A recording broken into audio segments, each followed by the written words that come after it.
Hello बच्चों, कैसे हैं आप सब लोग।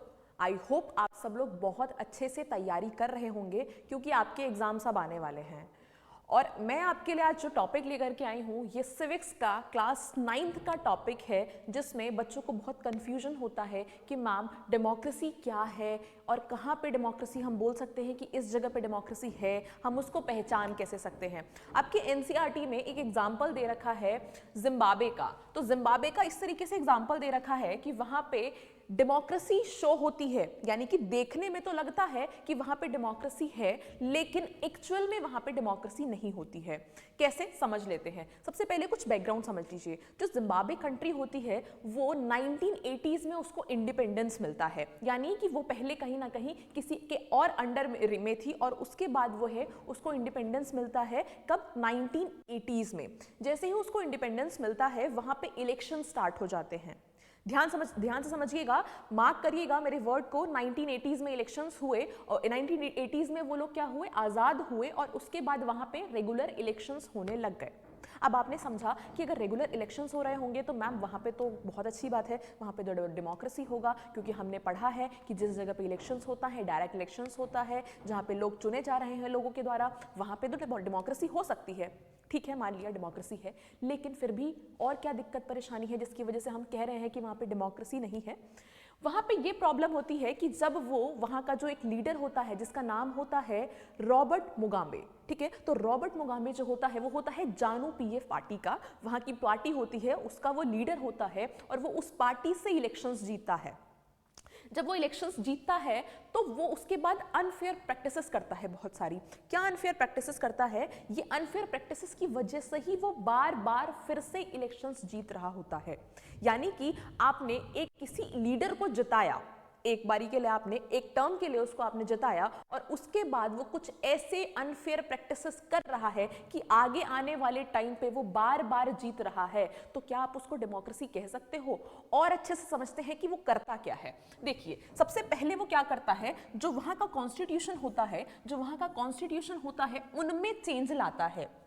समझिए, कॉन्स्टिट्यूशन कितना जो है, कितना सेंसिटिव मैटर है जिसको आप चेंज कर रहे हैं। हमारे यहाँ कॉन्स्टिट्यूशन को चेंज करने के लिए बहुत लंबी प्रक्रिया है, लेकिन फिर भी जो है उन जगह पे क्या कर रहा है, वो जिम्बाब्वे में क्या कर रहा है, उस कॉन्स्टिट्यूशन में चेंज ला रहा है। और वो कॉन्स्टिट्यूशन में चेंज ला करके क्या कर रहा होगा, वो अपनी ही पावर को इंक्रीज करता है, जिसकी वजह से वो आगे और कुछ अनफेयर प्रैक्टिसेस कर पाए।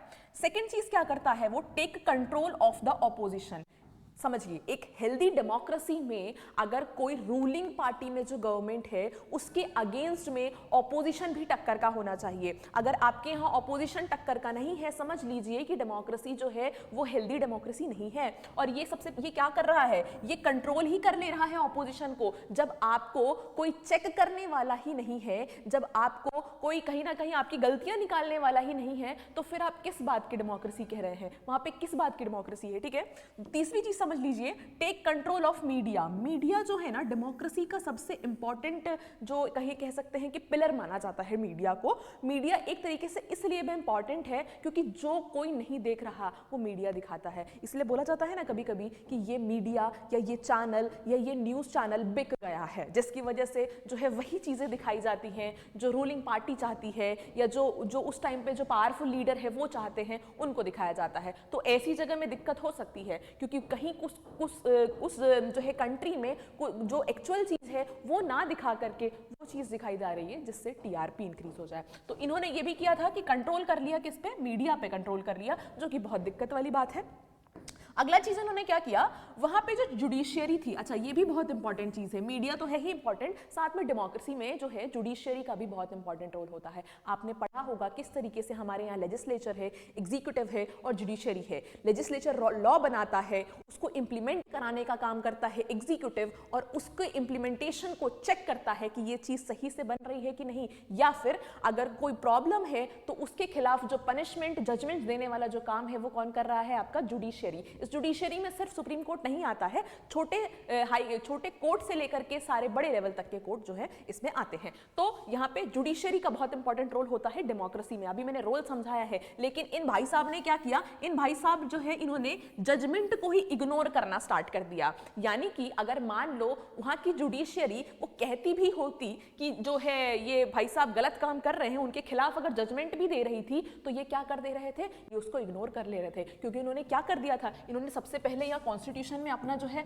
पावर भी तो बढ़ा लिया चेंज करके। इन्होंने अपना कॉन्स्टिट्यूशन चेंज किया जिसमें उन्होंने अपनी ही पावर इंक्रीज कर ली। तो अब तुम क्या उखाड़ सकते हो, जुडिशरी कुछ भी करे उनको कोई मतलब नहीं है। चलिए नेक्स्ट चीज, जीरो टॉलरेंस अगेंस्ट हेट। यानी कि अब जो लोग उनके खिलाफ कहीं ना कहीं प्रदर्शन कर रहे थे, उनके खिलाफ अगर कहीं रैली या फिर कुछ भी निकाला जा रहा था, उनके खिलाफ अगर हेट स्प्रेड किया जा रहा था, लेकिन फिर भी वो क्या कर रहे थे, वो उन्हीं को पकड़ पकड़ के जेल में डाल दे रहे थे। यानी कि उन लोगों के खिलाफ उनके खिलाफ जो है उनके प्रति जीरो टॉलरेंस का उन्होंने जो है बिहेवियर दिखाया। तो ये सारी बातें देख करके आपको लगता है कि भले इलेक्शंस हो, भले इंसान बार बार इलेक्शन कंडक्ट करा रहा है और इलेक्शन को जीत रहा है, तो यहाँ पे क्या डेमोक्रेसी लग रहा है? ऐसा नहीं है।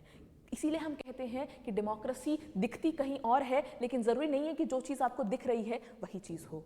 आई होप, मेरे को लगता है कि आपको ये चीज समझ में आ गया होगा। नेक्स्ट वीडियो के लिए हमारे साथ जुड़े रहे। Thank you.